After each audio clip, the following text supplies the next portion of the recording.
What's up, folks? Welcome back to another episode of Charm City Heavyweights Podcast, brought to you by Grade 8 Sports Memorabilia in Parkville, Maryland. I am the host, Matt Trigger. With me, as always, is my co host, Josh Merrill. What's going on, Josh? What's up, Trigger? What's up, Trigger? Coming live from the man cave. It's a victory post show. What the fuck? We won in London. Harbaugh can win in London. We beat them. It's over. That's a wrap. We're only doing this show to fulfill our contract with our network, and let's get it going. Yes, sir. Yes, sir. I'm glad that you're feeling better, by the way, buddy. I know that you had no voice and you were not feeling the greatest yesterday. But They here can't we hold me are. down, Matt. Yeah. Yeah. I'm happy that you're good, man. Got some stuff to talk about, not too much. Like you said, it's Victory Monday, and Harbaugh finally got his win in London. The game was relatively cut and dry with what was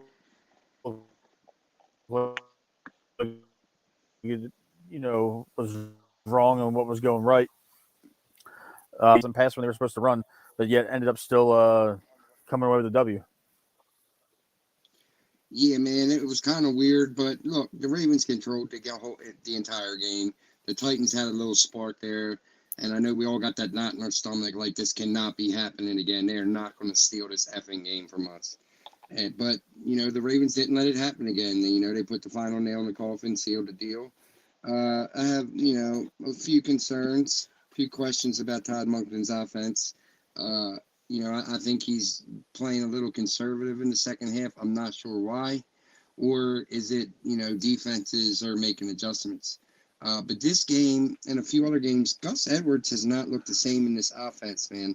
I don't know what it is, but the thing with him always, me and my dad always talk about, Gus Edwards is one of the only other running backs that I've ever seen besides maybe Jamal Lewis that no matter what, they always fall forward. They always Yep. get a yard. Even if, he just gets back to the line of speed, he's still falling forward. His momentum is never getting pushed back. And yesterday he got pushed back, and I've never seen that from Gus Edwards. That's kind of strange, and I don't know, it's weird. I'm gonna go back a little bit, and I remember when they brought in Munkin, and it was still in the off season, and I was listening to Vinny and Haney, and Vinny brought up a point saying that he wasn't sure if Gus Edwards was going to be a viable fit for the type of offense we were running.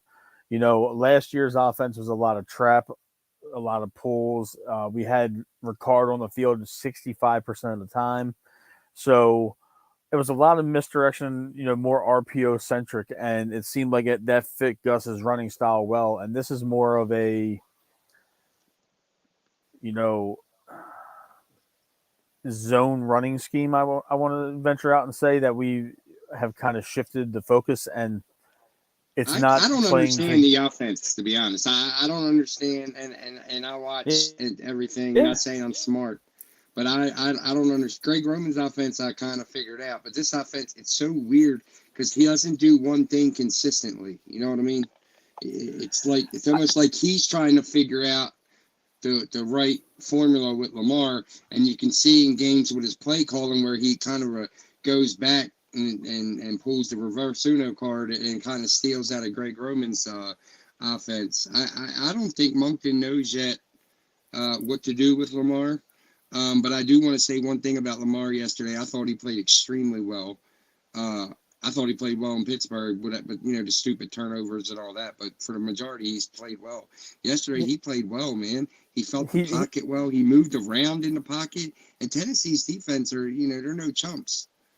yeah, I initially blamed the interception on Lamar, and I'm not gonna make any excuses for the interception.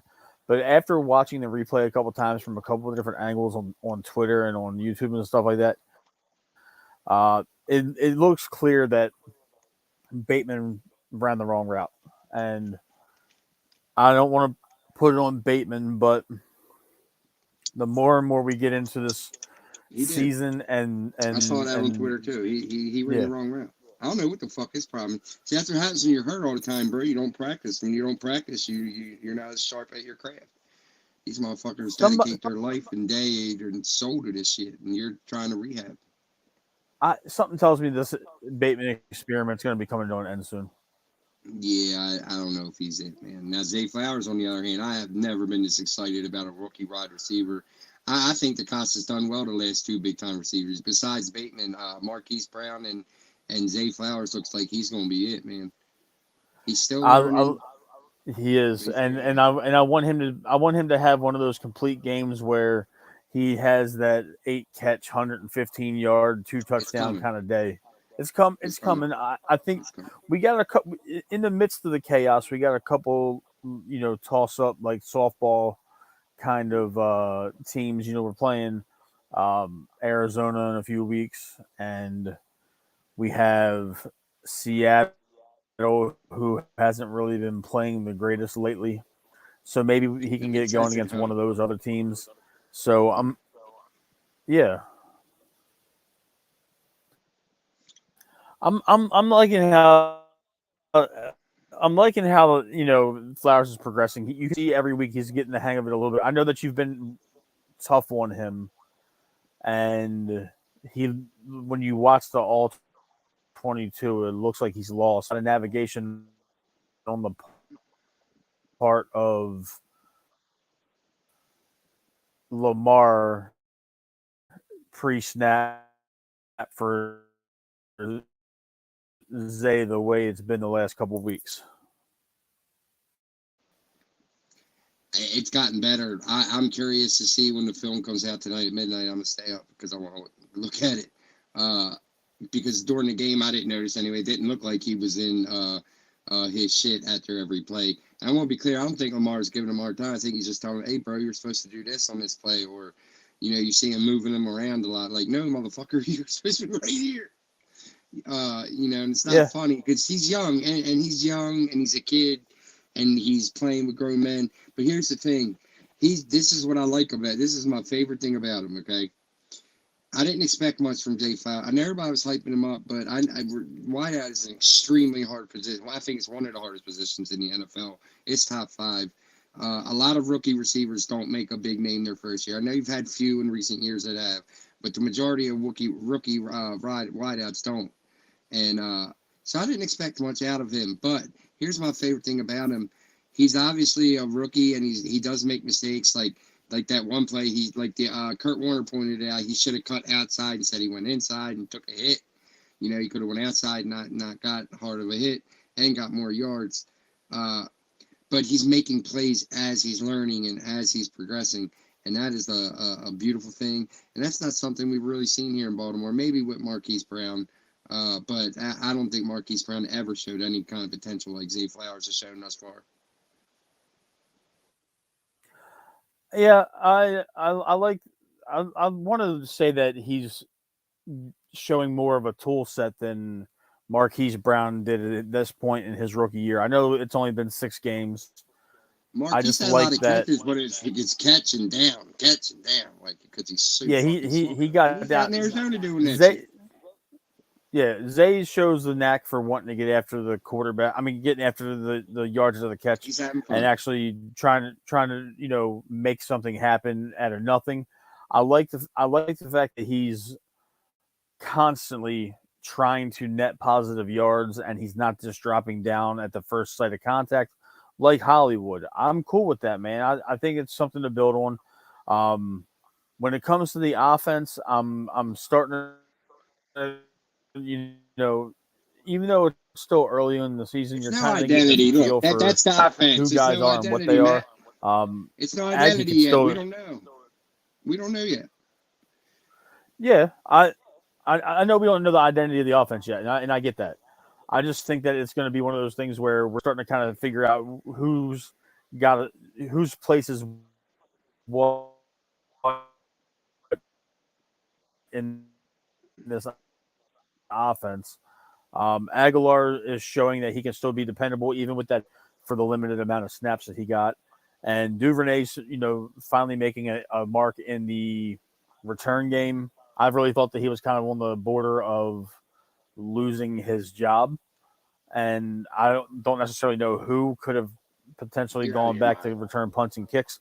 but he was very indecisive for the first couple weeks. That's just what I'm saying. That's my opinion. I might be out of my mind, but Duvernay played a hell of a game yesterday. I'm just kind of figuring out where his role is on this offense right now. We don't know. I don't think. I don't think anyone knows. I don't think Kyle Monken knows. Like I was saying earlier, I think he doesn't know what the identity is yet, and that's why I think Lamar Jackson has bailed him out a few times. Zay Flowers was smart enough, and Lamar was smart enough to feel the pressure in the pocket and get outside, and he was quick enough to maneuver around because he saw Zay Flowers as being covered by a linebacker. And at least Zay Flowers was smart enough to say, "Oh, let me help him and get and got open further and got the touchdown." So I think I just want to see more creativity, man, especially in the red zone.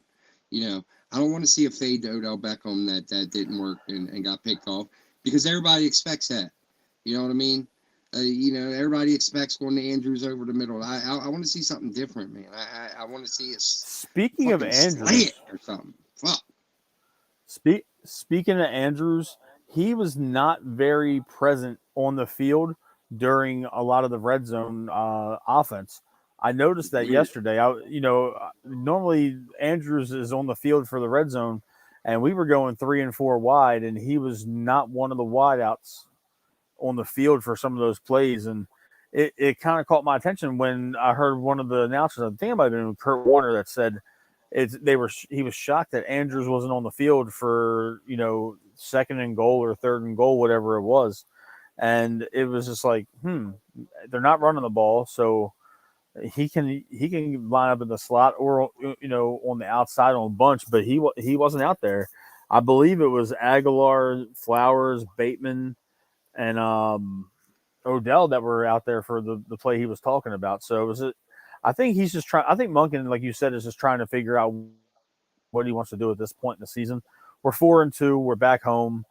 We're starting to get to the middle portion of the season.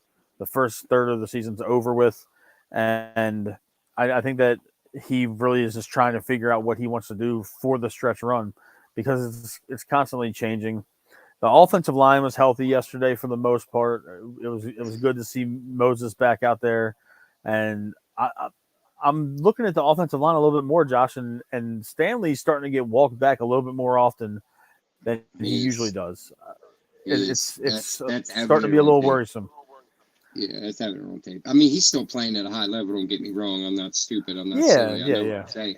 But there is once or twice a game where he's getting put almost on his fucking back. Yeah, and that's not something we're accustomed to seeing with Ronnie Stanley. I think when healthy, he's a Hall of Fame left tackle. And there's not much denying that.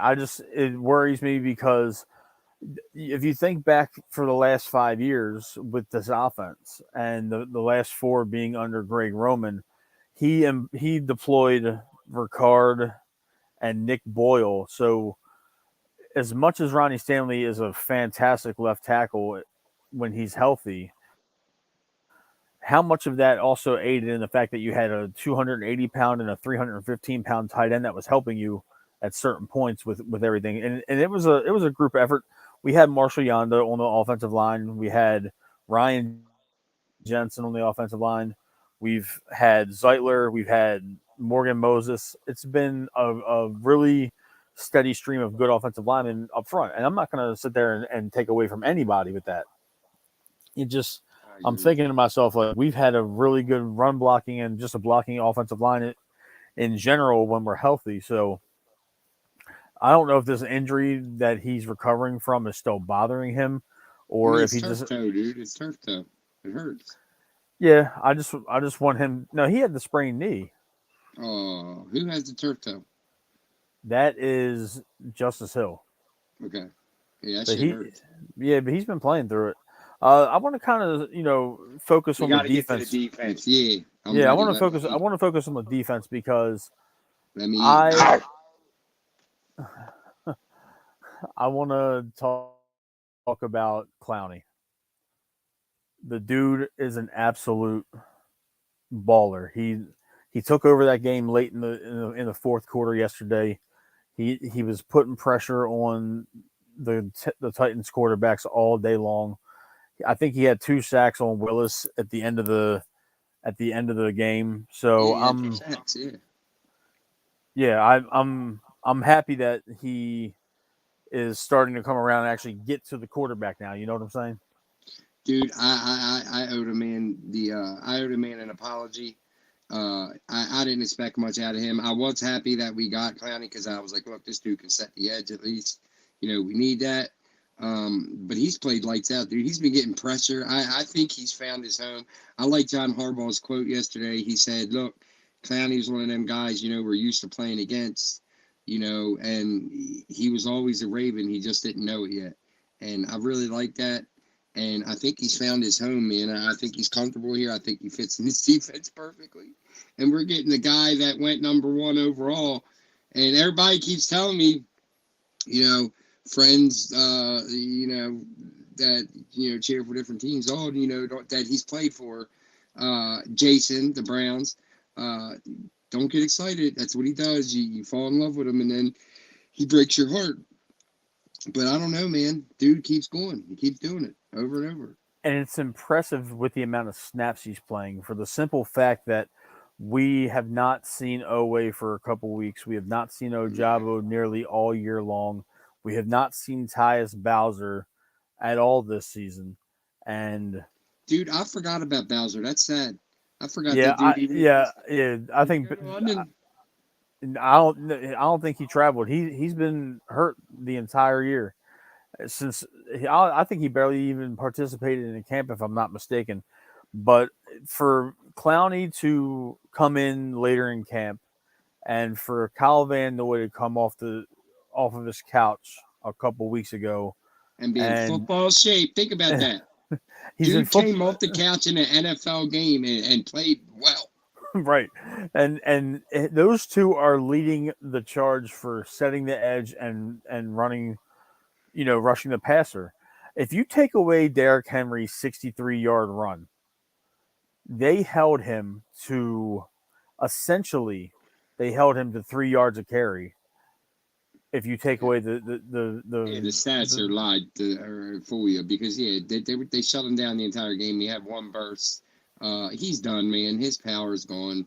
Yeah, he's going to get a burst here and there like he did yesterday. But I cannot wait to see that play on all 22 because the replay when they showed it on TV and some of the replays I caught on YouTube, like everybody, it was just like a fluke, man. All of our defenders just like ran into each other, kind of like it was just like the worst play call against that run. Maybe I don't know, maybe but it was weird, man. Everybody was crashing into each other.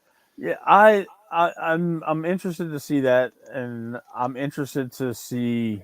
But I got some guys I'd like to point out. Yeah, one guy I want to talk about before I let you point anybody out, Kyle Hamilton. You and I both lost our mind about that yesterday. I understand that it was technically a helmet to helmet. I just don't know what the league expects for these guys to do when they're playing. They got to know it, man. They got to know it. But the thing is, what do you expect these guys to do that are flying around out there full speed, that are running up to 20 miles an hour, and then Chris Moore, former Raven, catches the football. Oh, is that the same Chris Moore? Yeah, that's the same Chris Moore. Oh, shit. Yeah, Chris Moore catches the ball, and he's falling to the ground. If he stays upright for a second longer, Hamilton hits him square in the chest.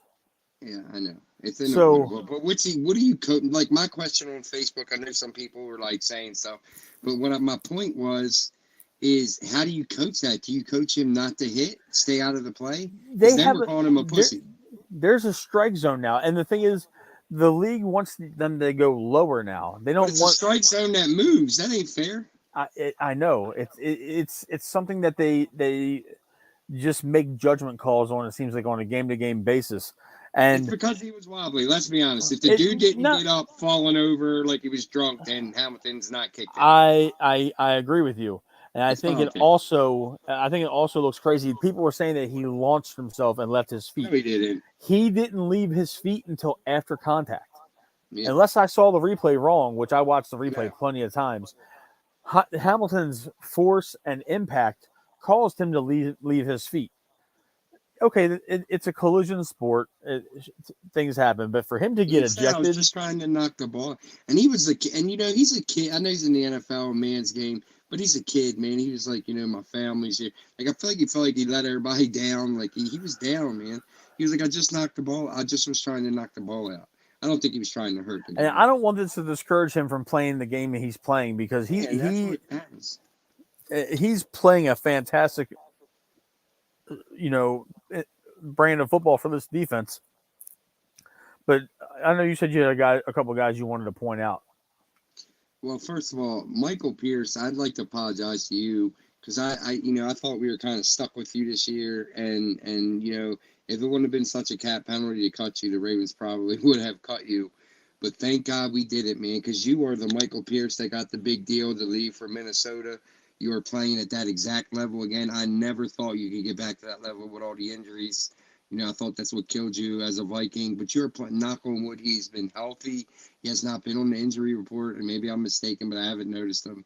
He's been healthy, and he has been moving the pocket. Him and Broderick Washington are fucking pocket-moving motherfuckers, man. When they are both going, they just push that pocket wherever the hell they want it. Madubuike too. And then Madubuike he's reaping the benefits and getting pressures. Madubuike is going to get paid. It is his time. Oh, shit. And the thing is, I saw this picture earlier today. I can't remember who sent it to me, but that 2020 draft that we kind of were iffy on is all of them are balling out right now. Queen, Harrison, Stone, Broderick Washington. So, and there's somebody else from that Dude, draft Harrison's too. graded high on PFF. My dad was like, really? I was like, yeah, man. Like he's graded high on PFF. He's playing extremely well, and nobody's talking about it. Because the thing is the attention is on Roquan and Patrick. Right. So when you got that top three inside linebacker duo Thumper in the entire NFL, Harrison moves all around the line. He plays both. Lights out, dude. He plays on the edge and he plays inside. And he's one of those guys that is just like one of those. He reminds you of like a Ed Hartwell, where he can just do everything really well, and he's going to kind of fly under the radar. And nobody notices him, but he's steady, keeping everything right. Yeah, he's steady. He's steady in his approach, and I think it's great. I'm totally happy with that. I like the way he's playing right now. That's a Geno Stone. Another guy, Geno Stone. Goddamn. Oh, sorry. Yeah, did not mean to you're say good. That. You're good. Yeah, all right. I didn't mean to say that. Sorry about. Geno Stone is playing lights out right now. Like, damn, man. I wish there was a way to get him in more. He has been playing lights out, and he deserves a lot of credit, man. I was a guy that I was high on him years ago. He's been around forever, I feel like. I was high on him years ago, and then I kind of lost faith in him. But he looks like he's playing lights out right now. He's everywhere he's supposed to be. He's tackling sound. He stepped right in for Hamilton and played at a high level just like Hamilton. He's a great piece to have right now, man. We probably don't have a few wins. Probably not the win in Cincinnati if he doesn't make that pick. And I'm just really appreciative of Geno Stone. And I'm really happy that he's playing this well, man. This is a Geno we've been waiting to see. And then the last guy I want to mention real quick, because we're both tired, is Marlon Humphrey does not look quite right yet. I think he's still trying to get in football shape. He's not quite as fast. He's not trusting himself. Marlon's a guy that loves to play man-to-man, loves to play smash mouth in your face football. Let's hit the first 5 yards. But he's just, he's not. He doesn't look comfortable right now. It's got to be preseason. I know. He's very rusty. I'll say that. On film, he's not sure of himself right now. Now, I can't speak to Rock Ya-Sin as much, but Ronald Darby is playing very good football for this team. And he is going unnoticed. And I guess that's good if you're a cornerback where your name isn't and your number isn't called. But Darby is good, really good in run support, and he is pretty stout playing in that dime nickel cornerback role. Yes. And there's another name you need to say, and you need to eat your words and be a man and apologize to him today. Who's that? Matt. Brandon Stevens. Come on. Oh, he's a phenomenal, like he's grading out phenomenal right now. I was hard on this dude for years. I, I mean, he's only built the squad too, but yeah, it's technically years. Yeah. I mean, I think this is his third season here, but I'm saying I was hard on him as a rookie. Then last year he transitioned to safety, and now he's back at cornerback. Dude is our best cornerback right now, and I owe him a huge Physical to the apology. ball. Yeah, physical to the ball, shut down corner. Dude's playing lights out. And Right and now. he has And good Rocky ball Sin, awareness. when Rocky Sin is in, he plays well as well. We got a bunch of lunch Here's the pail and thing. hard hat We were all cornerbacks, man. panicked about the fucking secondary and the fucking pass rush and all overconfident about the wide receivers. The wide receivers' numbers are extremely down. The corners are great and high as shit. And we're the number 2 pass rush in the NFL. It's That goes insane. to show you, none of us know what the fuck we're talking about. That's why I love the NFL. Nothing you ever think is going to happen is going to happen. The Browns beat the fucking 49ers. What is happening with the world? The Jets beat the Eagles last night too. Jets are a good football team, dude. Their defense is fucking. And did you Super see Bowl Aaron caliber. Rodgers? Did you see Aaron Rodgers out there jogging around, throwing the football He's a 15? dick. You know, He's a dick. It's a all month about Aaron, man. a month after he tears his Achilles, he's out there. He loves this injury, dude. He can just soak up all the attention, not have to play and shit. He's an attention whore. I saw this on Twitter, and I wanted to bring it up on the show. I know it's not Ravens talk. I know it's not Orioles talk. Sorry, I tag all kinds of people But on Twitter. I saw this conspiracy theory where Aaron Rodgers isn't nearly as hurt as they let on, and they were trying to avoid giving the Packers a first round pick this year, and that he's going to come back mid year and maybe towards the end of the year and play like and make it a miraculous comeback. Because if there had to be a certain amount of snaps and games played for the Jets to have to kick out a first round pick instead of a second round pick. So there's a light conspiracy theory out on social media that this is a ploy by the Jets to, not have to kick that out. What do you think there's any credence to that? No, I think that's fake news, and I think we need to keep that garbage off our airways. Fair enough. I wanted to ask you about it because I saw it on social just media. Fucking with you, dude. I'm just fucking with you. I don't know, man. I don't know. Maybe. That would be dirty. I don't think it's true. I wouldn't bet on it, but you never know, man. Stranger things have happened. Yeah, that's dirty games right there. And one of those season, like, what if they went 0-8? Hey, they have such a good football team that their defense think they can still is win. Stout, dude. Their defense is Super Bowl worthy. Yeah, sick. And then CJ Mosley's in there making shit happen. I'm glad that he went. Then we wouldn't have Robo. Yeah. I wanted to ask you a question before we wrap it up, man. Patrick Queen. Yes, I have been not today. Right. I have been one of Patrick Queen's biggest critics. You have. You're a dick. Yeah, for a long time. I was especially hard on him in the 21 season and even last year. Dude's a rock. We denied his 5th-year option, which looks crazy right now. Do you think that the Ravens should go to him about an extension at this point? Yes, but they're not going to be able to afford it, dude. He's going to get $90-some million. They gave Roquan $100 million. I mean, they can't have $200 million tied up. Yeah, I'm aware of that. If he signed, I wish they could figure something out. Now, like if they said, look, you're a year early anyway, you want to do like a little 2-year, $15 million or something, and then you'll get your big payday. But he's probably not going to do that. He's probably going to want it now. Patrick Queen has made on various interviews, if you actually look it up and read on verified websites, make sure it's verified. He's made comments before like he's not as financially ahead in the NFL as he thought he was going to be, and it's not as much money being a first-round pick as he thought it was going to be. And he was like, I didn't realize how much the agent walks away with, how much you pay in taxes, and how they pay taxes, and like on away games they have to pay taxes in that city, And he said some states are high as a motherfucker. You know what I mean? He said they love playing in Florida because there's no tax. But so he probably wants to get paid now, man.